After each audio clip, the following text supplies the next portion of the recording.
I just saw a surfer Biffid over there.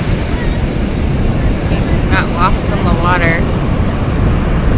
Whoa, look at that swell coming up towards... I wonder how high that's gonna get.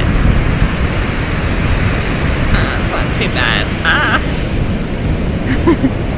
The ocean is so unpredictable.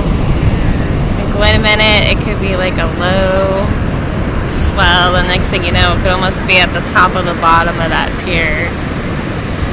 There's some surfers catching it right there.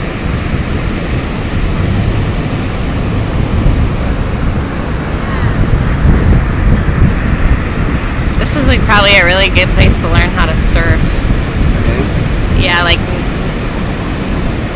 you probably should already know how, like a moderate.